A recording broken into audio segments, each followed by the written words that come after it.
없습니다. 제가 아시겠지만은 25년 동안 경찰청 공안문제연구소하고 경찰대학 치안정책연구소에서 연구관으로 활동을 했습니다. 그래서 여기 지금 우리 경찰청 차장 출신의 우리 이만희 의원님도 계시지만은 그 대공수사권을 경찰로 넘긴다는데 25년 동안 경찰에서 녹봉을 받은 유동열 연구관이 왜 쌍수를 들고 그걸 반대하느냐?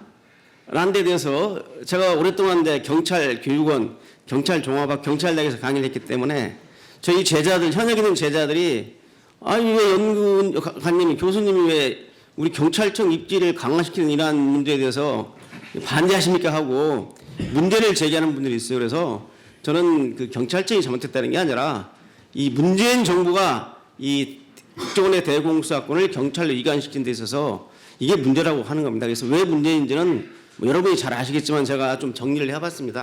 그래서 간략하게 좀 발전하겠습니다. 그 문재인 정부가 그 지난 대선 과정에서 국정원의 대공수사권을 갖다가 없애고 경찰로 이관하겠다고 이 공약으로 발표를 했습니다. 발표하고 대통령이 당선이 되자 바로 그 국정원 계획이라는 명분 아래 대공수사권을 이관하는 이런 작업을 했죠. 해가지고 이제 작년 11월 달에는 국정원 자체 이 국정원법 개정안을 내세워서 이 대공수사권을 삭제하는 것을 내용을 하는 대안보정보원법을 또 발표를 했고, 지난 1월 14일에는 청와대 조국 수석이 이 3대 권력기관 검찰, 경찰, 국정원의 이 권력 계획을 주장하면서 이제 공식적으로 국정원의 대공수사권을 폐지하고 이를 경찰로 이관하겠다라고 발표를 했습니다. 그래서 현재 지금 각종 작업이 진행되고 있는데 이것은 바로 대한민국의 국가 안보 대응력을 무력화시키는 이러한 조치이기 때문에 결코 있어서는 안 된다는 그런 생각을 가지고 오늘 제가 지금 발제하는 겁니다. 제가 25년 동안 이 분야를 연구했기 때문에 또 우리 경찰 대공업무에 대해서 각종 간첩 사건 때 제가 전략회의에 직접 참석해서 제가 분석을 하고 사건의 처음부터 끝까지를 지켜본 사람이기 때문에 조금 제가 말할 그 입장이 있다고 생각이 듭니다. 첫째, 대공수사권 하면은 말로만 대공수사권이지 대공수사권이 뭐 간첩 잡는 거 아니냐라는 정도만 이해를 하고 계시는데 이 대공수사권의 개념을 먼저 좀 명확히 해야 됩니다.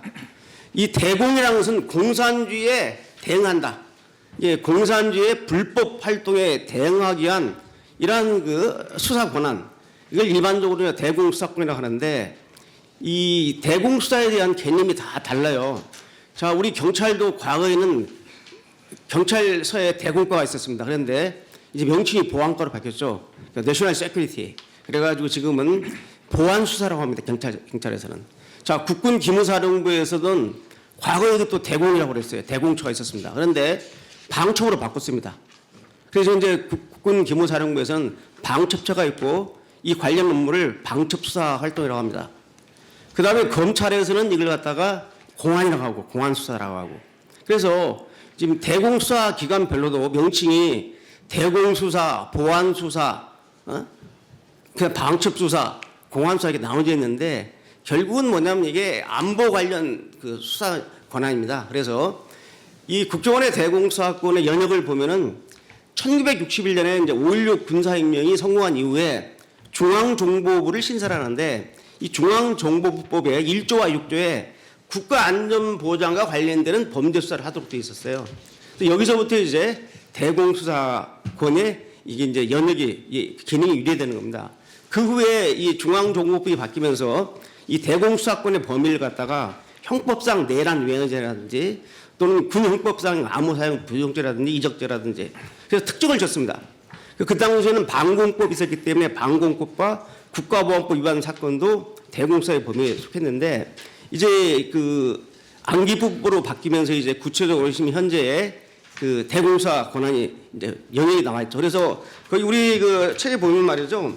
그 6페이지에 나와 있지만 현재 국정원법 제3조의 그 직무인데 이 직무에서 이제 대공수사라고 할 수 있는 그 범위가 뭐냐면 형법상 내란 외환의 죄입니다. 이 내란죄에는 뭐 간첩죄, 저 내란죄에는 내란과 내란 음모죄도 있고 다 있는데, 그다음에 외환죄, 여기 이제 간첩도 있고 여적죄 등등이 있습니다. 그다음 두 번째는 뭐냐면 군형법상 반란죄하고 암호사용 부정죄에 대한 수사. 그다음 세 번째는 군사기밀보호법에 대한 수사. 그다음 마지막 네 번째가 국가보안법과 관련된 수사입니다.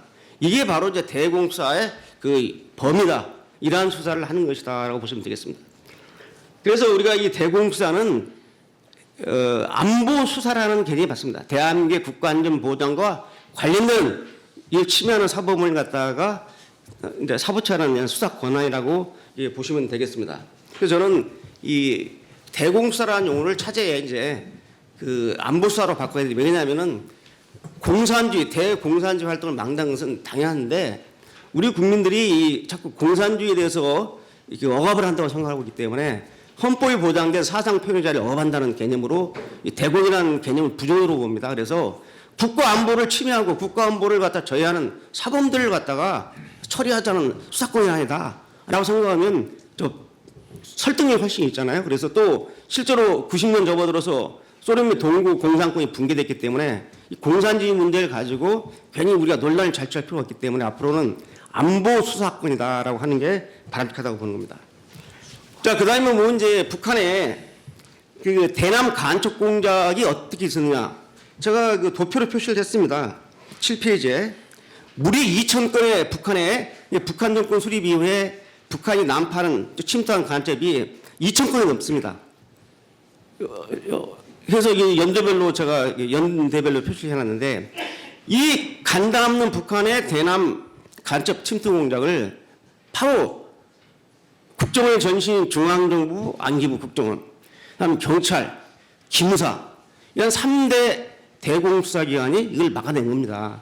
그래서 오늘날 대한민국이 세계 12위 경제 강국이 되는 그 기틀에는 튼튼한 안보와 이 안보라는 것은 군사적 대비의 일환으로 주로 국방부 하죠.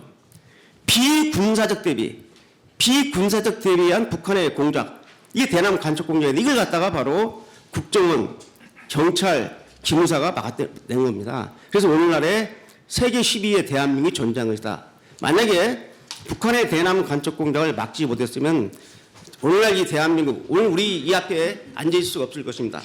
그래서 그 내용을 좀 보시고요. 제가 자료 제공자에서 많이 넣었고요. 그 다음에 이제 본론으로 들어가가지고 11페이지인데요.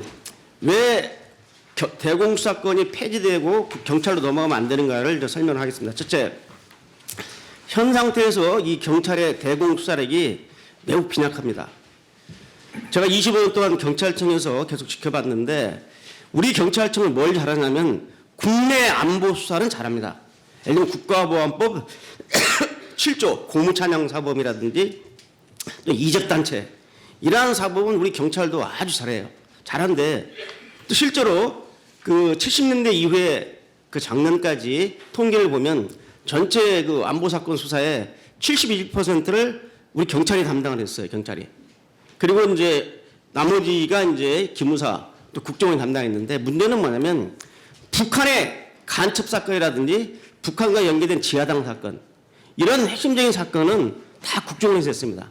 경찰도 가끔 간첩을 잡긴 잡지만은 미미하고. 그래서 지금 현재 우리 경찰의 대공수사 역량이 국내 안보 유해 사범 수사에는 상당히 그 탁월하지만은 북한과 연계된 해외와 연계된 사건은 상당히 부족하다. 인정을 해야 됩니다. 저희 그 1970년대 중반, 80년대 중반까지는 이 경찰청 지금 이제 경찰청 전신 치안본부 남영동 대공무실 같은 경우는요 중앙정보부와 맞설 정도로 한때는 대공수사력이 막강했습니다.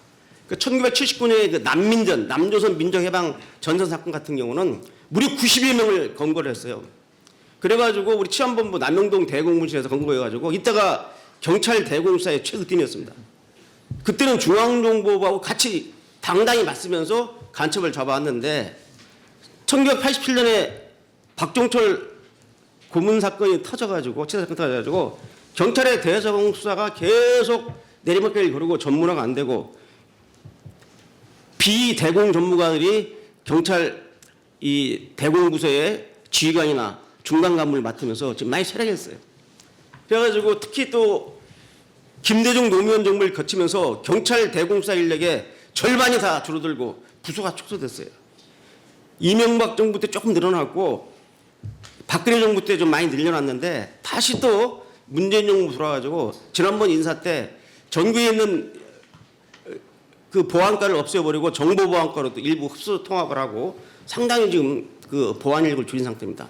이런 상태에서 대공수사권을 받으면은 경찰의 대공조직을 늘리고 대공수사 인원을 늘려야 할 판인데 이번 인사 때 보면 올 1월 인사 때 보면 도리어 줄여놨습니다.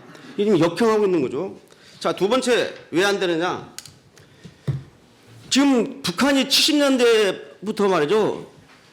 육상 해상 수중으로 침투하는 직접 침투 공작과 함께 병행을 해서 제3국을 우회하는 우회 침투 방식을 병행해 왔습니다. 그러다가 이제 90년, 2000년대는 거의 대부분 제3국을 통해서 경유해서 오는 우회 침투 방식의 간첩 공작을 하고 있는데 자, 해외에서 우회 침투를 하게 되면은 국정원 같은 경우는 해외에 대공수사에서 파견하는 별도의 대공수사망이 있고 또 해외 파트에 그 방첩망이 있거든요. 여기서 많은 정보를 입수해가지고 국내로 들어온 단계에서 적발을 많이 하는데 저희 경찰은 해외에 대공수사망이라든지 방첩망이 전혀 없습니다.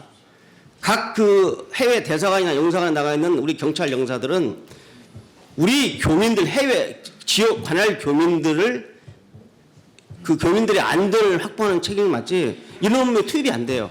또 경찰 영사들, 공관장 영사들은 해외 교민 보호 업무, 안전을 맡기 때문에 전 안 됩니다. 그러니까 90% 이상이 해외를 통해서 우회 침투를 하고 있는데 해외 쪽에 정보망이나 방탄망이 없기 때문에 제대로 수행할 수가 없는 거죠. 그렇다고 해서 지금 경찰이 갑자기 이 모든 걸 가져올 겁니까?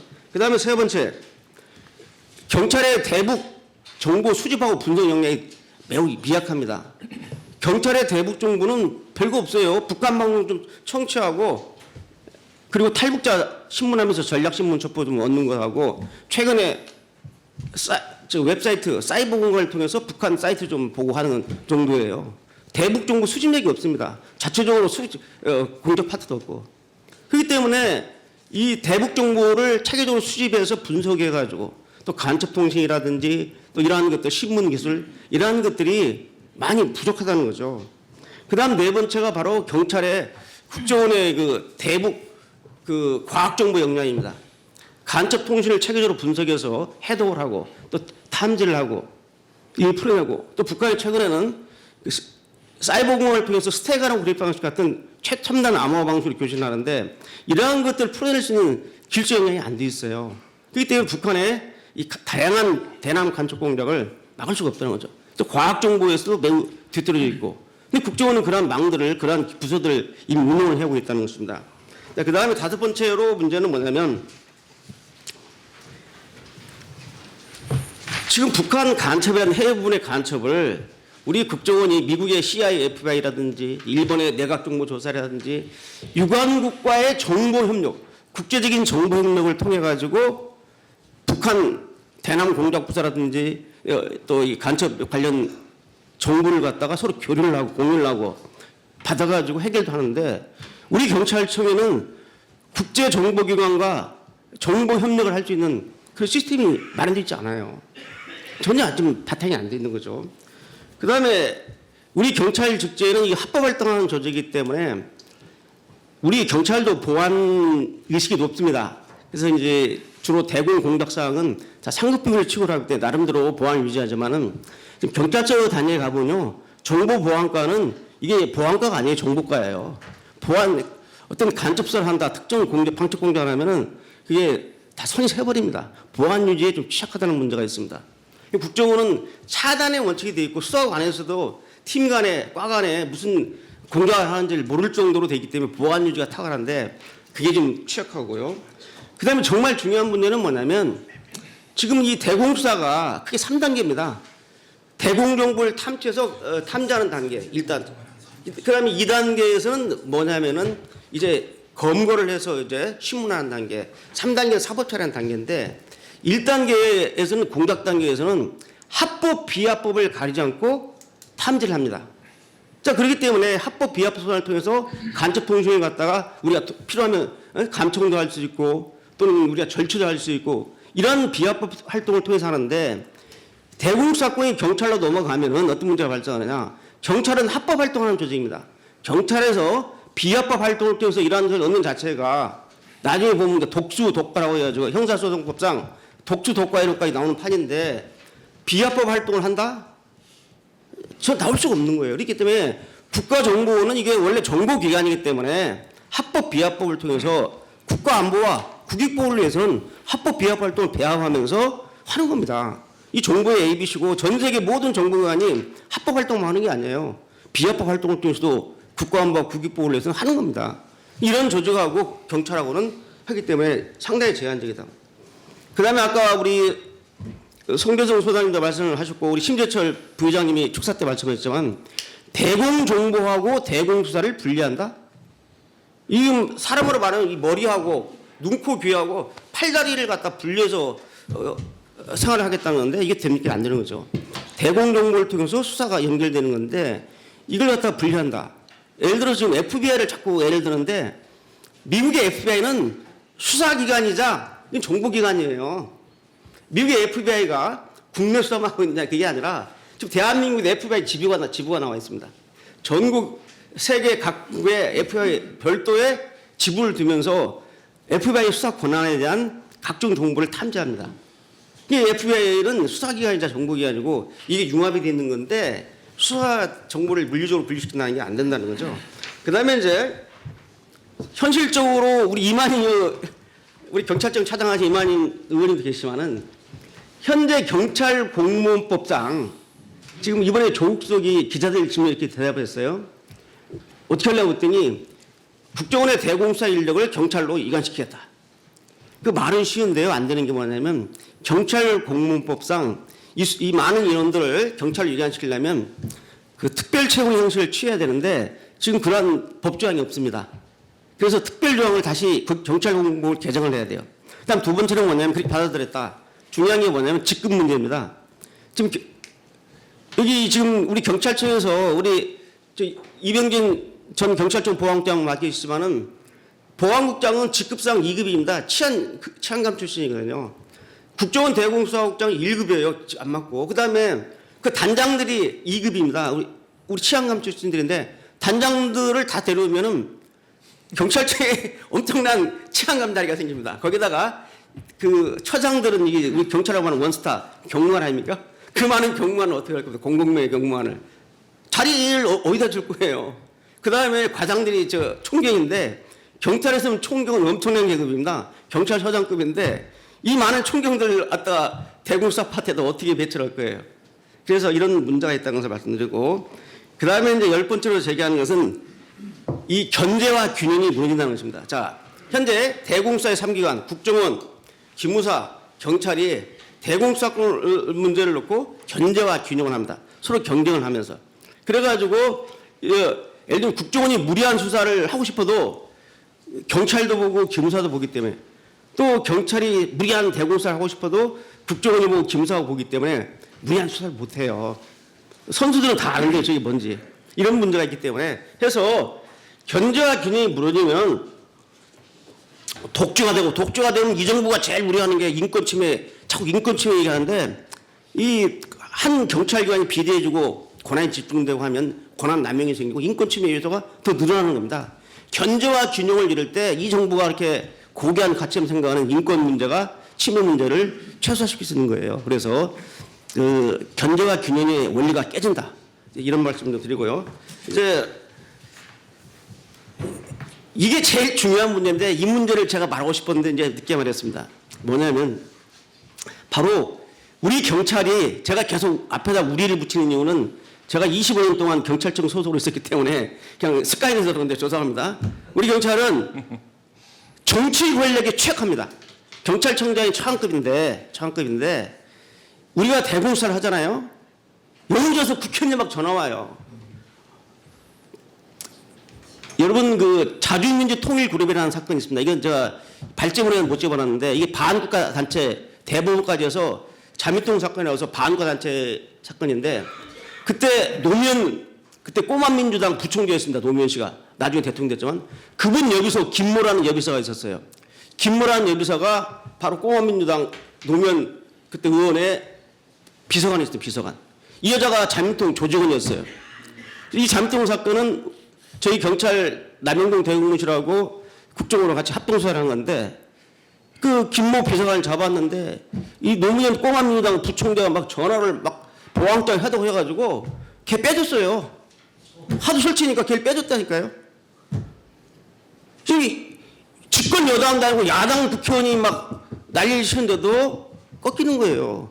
이 경찰은 이 권력에 아주 취약합니다. 국회뿐만 아니라 집권당 청와대 비서관과 관련된 간첩 사건 수사한다?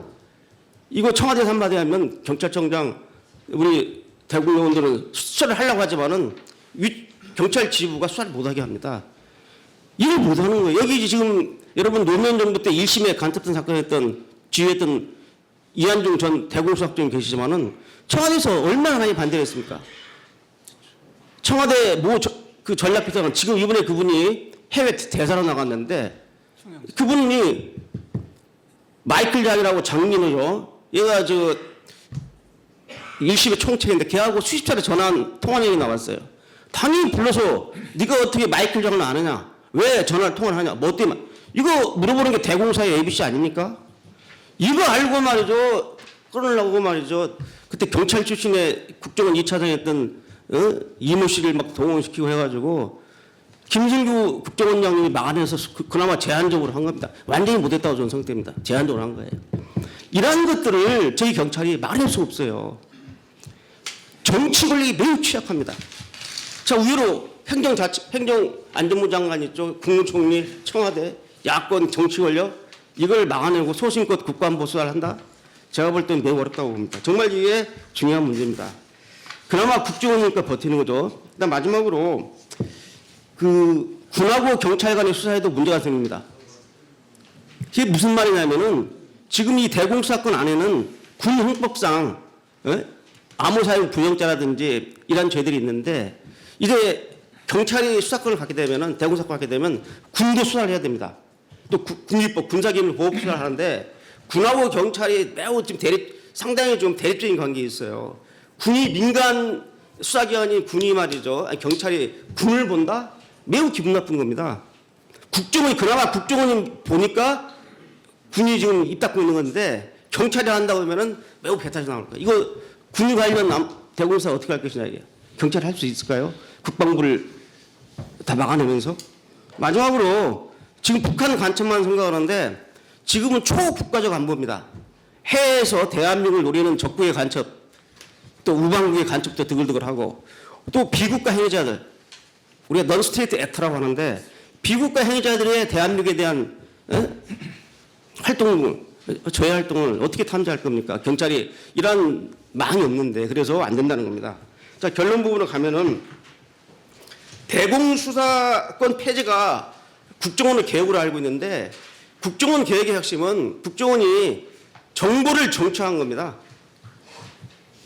국정원이 이 정보를 정치해서 이 정치 권력의 입맛에 맞게 놀다 보니까 지금 이런 사태가 벌어져 버렸죠. 그러니까 국정원 개혁의 핵심은 국정원의 활동을 국가 정보계 활동을 정치적으로 중립을 시키고 활동을 보장해줘야 되는데 이게 무너져가 생긴 일이에요. 이게 정보의 정치화 때문에 생긴 일 가지고 그 유가강이라고 해서 화훼 간첩 사건 하나 증거 잘못 조작한 거 하나 이걸 가지고 대공수사권 없애겠다?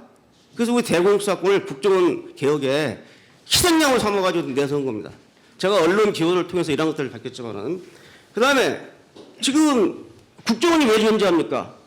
국가정보기관이라는 것은 국가안보와 국익보호를 위해서 합법 비합을 가르지 않고 정보를 취입해서 이걸 분석하고 배포하고 전파해서 막는 건데 국정원의 본연의 임무를 망각하는 거예요. 분단시대의 대한민국 상황에서 국가 최고의 정보 목표 우선순위는 뭐냐? PNIO죠. 이건 바로 북한의 대남 적화인민 공격을 막아내는 겁니다. 근데 이걸 안겠다고 하면 어떻게 되는 거죠? 잘못된 거죠. 그 다음에 지금 아까 우리 송대성 박사님도 말씀하셨지만 북한이 연하남는 대남 공격을 했는데 실패한 이유가 뭐냐? 바로 대한민국의 대공수사국, 중앙정보부, 안기부, 국정원, 경찰의 대공수사대, 기무사에 방첩 이러한 대공사원의 활동이 있었기 때문에 북한의 대남 공작 기간에 여한 대남 공작을 막아낸 겁니다. 그래서 북한의 정찰총국 같은 대남 공작 부사가 극복을 못하는 상대가 바로 대공사국인데 이런 대공사국을 없앤다는 것은 북한의 대남 강척 공작한테 고속도로를 깔아주는 얘기다라고 제가 언론에 썼어요. 고속도로 깔아주는 얘기다 말이야. 북한 정찰총국이 환호할 일을 우리 정부가 지금 국정원 개혁이라고 하고 있으니 잘못됐다는 것이죠. 이렇게 해서 마치고 마지막으로 이제 대안을 제시하겠습니다. 대안은 다른 거 없습니다. 첫째, 현행 국정원의 대공사권을 그대로 유지를 시켜줍니다. 다만 철저한 개혁을 해야 할 겁니다. 국민적 지지를 받기 위해서는 국민들이 잘못된 이 정부의 그 정보를 접하고 있기 때문에 대공수사권을 악으로 생각하고 있습니다. 악으로. 그 대공사에 대한 이 부정적 이미지를 탈피하기 위해서는 일단은 첫째 국정원 대공수사권을 유지시켜야 된다. 다만 대공사국 내에서 자체 혁신을 통해서 과거의 잘못된 관행을 버리고 새로운 수사기획국과 또 최소한도 이 합법적 절차에 대한 이런 여러 가지 문제 등 이런 시비가 거리지 않도록 하는 이 기획 과학사를 통해 가지고 이걸 극복을 하면 되는 겁니다. 근데 제가 이제 우려스러운 것은 뭐냐면 지금 국정원 안에서는 대공수사국을 갖다가 버린 자시로 알고 있습니다. 또 눈초리 따가워요. 저것들 때문에 우리 지금 국정원이 시끄럽다. 저것들 좀 빠져나가야 되는데 이런 분위기 속에서 이 원래 이 대공수사 요원들 사기를 먹고 사는 집단인데 자기들을 갖다 적폐시하고 자기들 갖다가 버린 자식 취급하는 데서 뭔 일을 하겠습니까? 또 이번에 분명히 우리 김민태 의원이나 심재철 부의장님 등이 국회에서 국정원법 개정안을 마련할 것으로 봅니다. 그러면 국정원법 개정안이 통과가 안 되면은 해령들이 유화되는데 문제가 뭐냐? 청와대에서 국정원이 돼가지고 좋다 그러면 이 국정원의 수사 기능을 갖다가 축소해라. 그래서 국정원의 수사권을 주되 가지고 있대 대공수사국의 조직 규모를 줄여버리고 기능을 약화시켜놓고 무슨 일을 하겠습니까? 그래서 제가 이제 대안으로 제시한 게 뭐냐? 이렇게 국정원 내부에서 간첩을 잡아도 환영을 못 받을 처지가 된다면은 차제에 국가정보 시스템을 완전히 바꾸자. 니들이 이렇게 주장한다면 꼭 대공수사권을 빼내려고 한다면 이제 국가정보기본법을 만들어서 국가정보기본법에 모든 국가정보기관의 기능 규율부터 활동인을 규율하되 미국식으로 나누자이죠. 그래서 대통령 소속으로 국가정보위를 두고 이 정보위원장은 장관급을 하고 밑에다가 부총리급을 하고 밑에다가 안보수사청은 우리 나와 있지만은 안보수사하고 대공수사죠. 그 다음에 방첩, 대테러, 사이버 테러 이러한 문제를 국내 국가안보수사청이 하고 국가안보정보원에서는 해외정보, 북한정보, 안보와 관련된 과학정보만 다루자. 이렇게 분리해서 운영을 하면은 국정원 절반 떼다가 일로 붙이면 되거든요. 물론 이제 시설 이전 문제는 있겠지만은 그러면 그 노하우와 연속성이 유지가 되기 때문에 문제가 없을 것이다. 그래서 저는 국정원이 계속 대공사권을 행사해야 된다라는 게 저의 핵심 대안이고 이걸 갖다 축소시켜서 무력화시켜야 한다면은 차제에 분리형으로 나와가지고 대공사의 그 노하우와 전통 이걸 갖다 개선하는 게 낫지 않을까 생각합니다. 끝으로 하나만 말씀드리면요. 지금 우리는 뭘 해야 되느냐. 특히 양지와 덕에는 이해해야 됩니다. 지금 대공수사권을 없애라고 지시한 사람이 누구냐. 그 계통. 어떤 사람들이 지금 국정 안에서 이걸 없애는 작업을 하고 있는가. 이 사람들의 명단 직책을 낱낱이 기억해 놔야 됩니다.